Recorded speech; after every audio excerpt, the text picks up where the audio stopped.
जय माता दी दोस्तों। ओम नमः शिवाय। सभी साथियों को महाशिवरात्रि की बहुत बहुत शुभकामनाएं।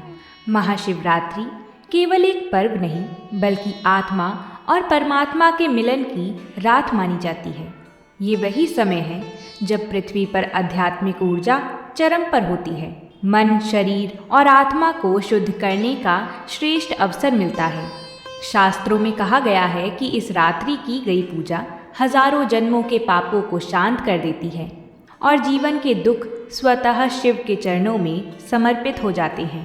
प्रिय साथियों, कथा को अंत तक अवश्य सुने। दुर्भाग्य वह इस पृथ्वी पर जहाँ हर जीव को ममता की छाह चाहिए, जहाँ हर बच्चे को पिता का साया नसीब होता है, वहीं कुछ अभागे ऐसे भी होते हैं जिनकी झोली में ईश्वर ने सिर्फ वीरानगी ही लिखी होती है। ये कथा है उसी वीरानगी में लिपटी एक नन्ही जान की, जिसकी आंखों में आंसुओं के सिवा और कुछ नहीं था, जिसके होठों पर माँ या पिता जैसे पवित्र शब्द कभी ठहरा ही नहीं, जहाँ बचपन की हर सुबह किलकारियों से गूंजनी चाहिए थी, वहाँ उसकी सुबह भोर के धुंधलके में अपने नन्हे नन्हे कदमों से फूलों की तलाश में शुरू होती थी। वो एक अनाथ बालिका थी। नाम उसका चाहे कुछ भी रहा हो, गांव वाले उसे कभी गुड़िया कहते, कभी पागल, और अक्सर तो केवल वो कहकर बुलाते। 12 बसंत देख चुकी थी, उसकी सूखी आंखें 12 सदियां झेल चुकी थी। उसकी हड्डियों में घुसती ठंडी हवा, गांव के छोर पर टूटी फूटी झोपड़ी में जहां छत के नाम पर सिर्फ आसमान था और दीवारों के नाम पर फटी बोरी, वही उसकी दुनिया थी। दिन रात वो फूलों को बेचकर अपना जीवन व्यतीत करती। सुबह होते ही अपनी फटी मैली धोती को कसकर बांध वो जंगल की ओर दौड़ पड़ती। चंपा, चमेली, मेधा, गुलाब, यह सब उसके दोस्त थे। उन्हीं की खुशबू में वो अपनी भूख और अकेलेपन को भुलाने की कोशिश करती। पत्तों और कांटों से उसके नन्हे हाथ फूलों को इतनी नमी से चुनते थे मानो वो कोई अमूल्य रत्न हो, और थी भी तो। वही उसके जीवन का आधार थे। वही फूल लेकर वो गांव की गलियों में भटकती। फूल ले लो, फूल ले लो, ताजे फूल पूजा के लिए। उसकी आवाज़ इतनी धीमी थी कि अक्सर कोई सुन ही नहीं पाता था, और जो सुनता भी था वो या तो नज़रें फेर लेता था या फिर ताना मारता था। ये अनाथिन फिर आ गई, अरे जा जा, पता नहीं कहाँ से आ जाती है। उसके छोटे से हृदय पर ये शब्द तीखे बाणों की तरह चुभते थे। प्यार, दया, करुणा, मनुष्य के हृदय से ये भाव मानो लुप्त ही हो चुके थे। गांव के लोग उसे हीन दृष्टि से देखते थे।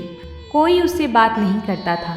अक्सर बच्चे पत्थर मारते, बुरी भली कहते, चली जा यहाँ से, अभागन कहीं हमारी किस्मत भी ना बिगाड़ दे। ऐसे ही कटु वचनों से उसका दिन भरता था। उसकी आंखों से आंसुओं की धारा बहती रहती थी।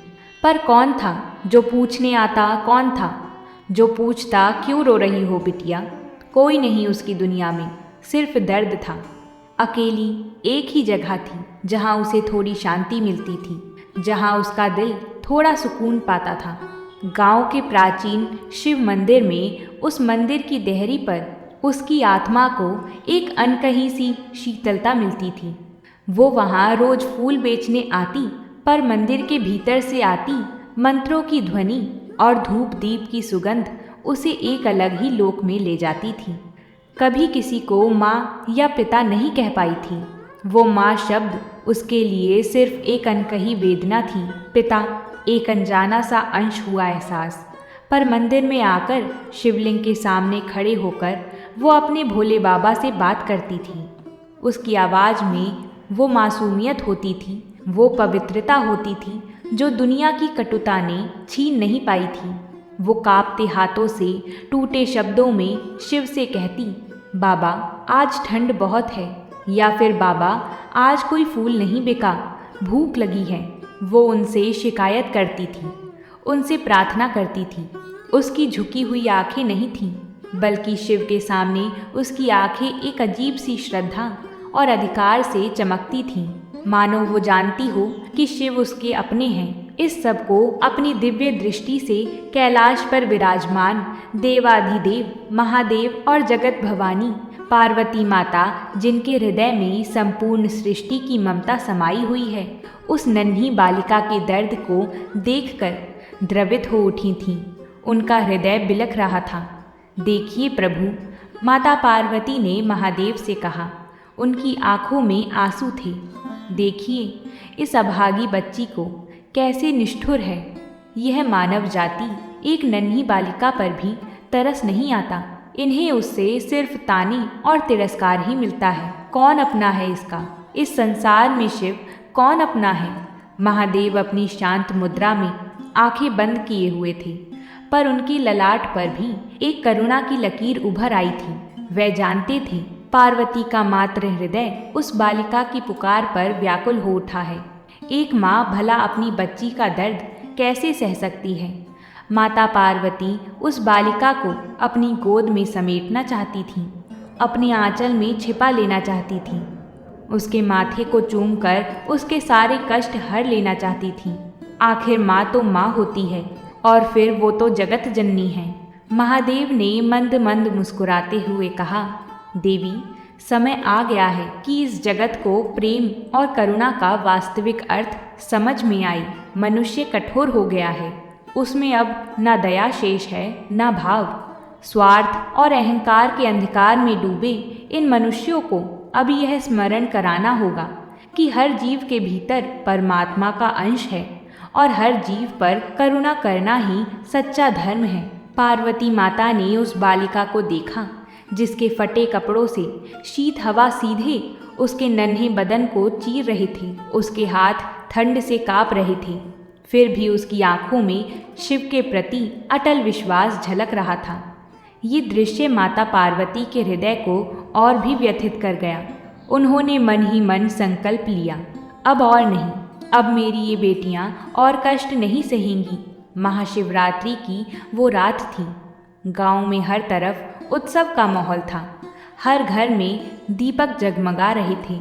मंदिरों में शंखनाद और घंटियों की ध्वनि वातावरण को भक्तिमय बना रहे थे। लोग नए वस्त्र धारण कर प्रसाद और जल लेकर शिव मंदिर की ओर उमड़ पड़े थे। पर उस बालिका के लिए हर रात की तरह ये रात भी एक और सर्द भूख भरी रात थी। उसने भी कुछ फूल बचाकर रखे थे जो शिव के चरणों में अर्पित करना चाहते थे, पर मंदिर के भीतर उसे कोई घुसने ही नहीं देता था। अभागी है ये, कहीं मंदिर अपवित्र न हो जाए। ऐसी बातें सुनकर उसका दिल टूट जाता था। फिर भी मंदिर के बाहर एक कोने में बैठकर उसने अपने बाबा के नाम का जाप किया। ओम नमः शिवाय। वो जाप करती रही और ठंड से ठिठुरती रही। उसके पास कुछ भी नहीं था, कोई कंबल नहीं था, सिर्फ वो फटी धोती और उसका अदम्य विश्वास। भूख, ठंड और अकेलेपन से लड़ते हुए उसकी आंखें धीरे धीरे भारी होने लगीं। उसने मंदिरों के बाहर पत्थरों पर ही सिर टिका दिया। आखिरी बार उसने शिव मंदिर के गर्भगृह की ओर देखा, जहाँ शिव की विशाल प्रतिमा शांत भाव से विराजमान थी। बाबा, बहुत ठंड है। उसकी होठों से एक अंतिम फुसफुसाहट निकली और फिर वो नींद की अगाध खाई में उतर गई। महाशिवरात्रि की वो पवित्र रात, जब सारा संसार शिव की भक्ति में लीन था, अनाथ बालिका मंदिर के बाहर अपनी किस्मत पर सो रही थी। उस पर अब स्वयं देवों के देव की कृपा दृष्टि पड़ने वाली थी। सुबह हुई भोर की पहली किरण ने धरती को छुआ।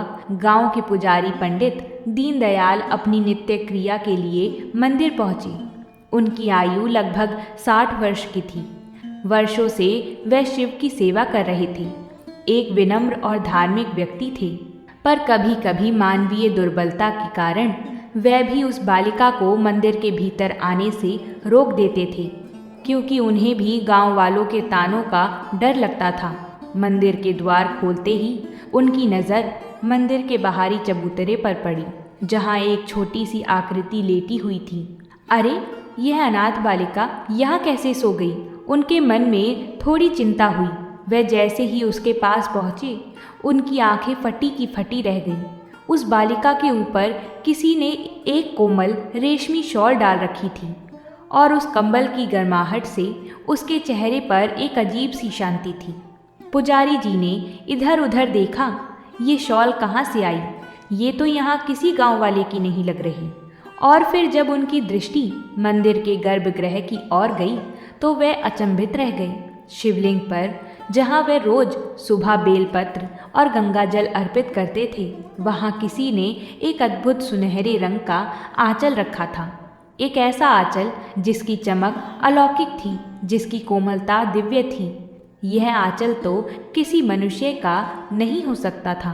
पंडित दीनदयाल की आंखें भर आईं। वे समझ गए यह कोई साधारण घटना नहीं थी, यह स्वयं शिव और शक्ति का चमत्कार था।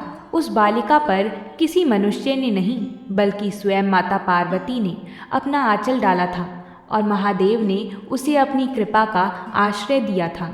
वे जानते थे कि उस बालिका के पास ना तो शॉल थी और ना ही कोई वस्त्र ऐसा जो शिव पर अर्पित किया जा सके।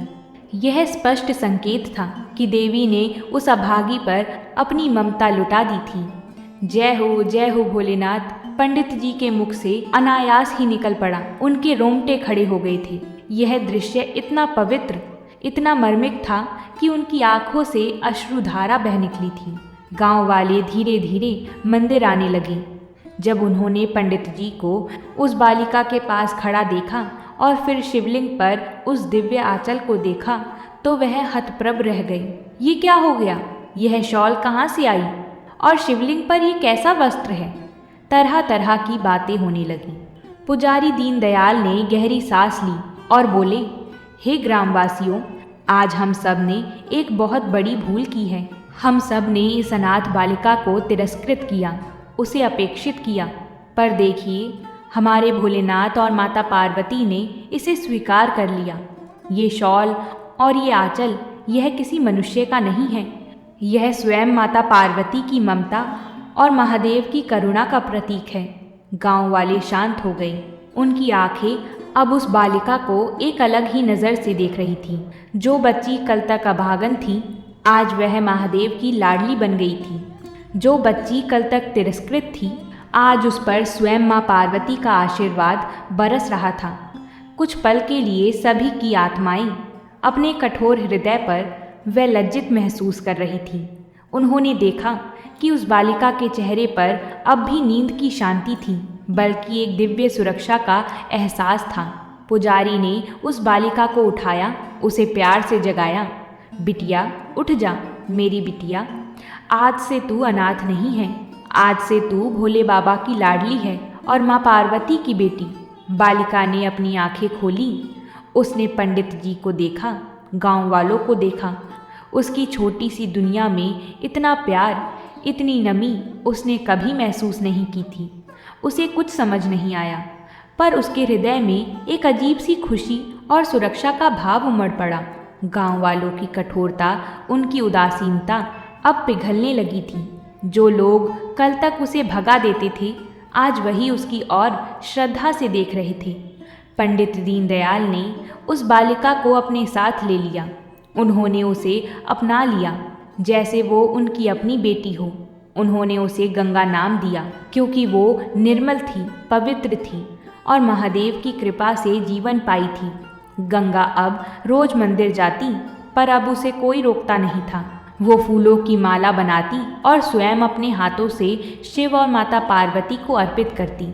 उसकी आंखों में अब आंसू नहीं थे, बल्कि एक चमक थी। प्रेम और भक्ति भाव से गांव भी धीरे धीरे बदलने लगा। महाशिवरात्रि की उस घटना ने लोगों के हृदय को छू लिया था। उन्हें अपनी गलतियों का एहसास हुआ। उन्होंने समझा कि सच्चा धर्म केवल पूजा पाठ में नहीं, बल्कि हर जीव के प्रति दया और करुणा में है। वे अब गंगा को प्यार से बुलाते, उसे भोजन देते और उसकी देखभाल करते।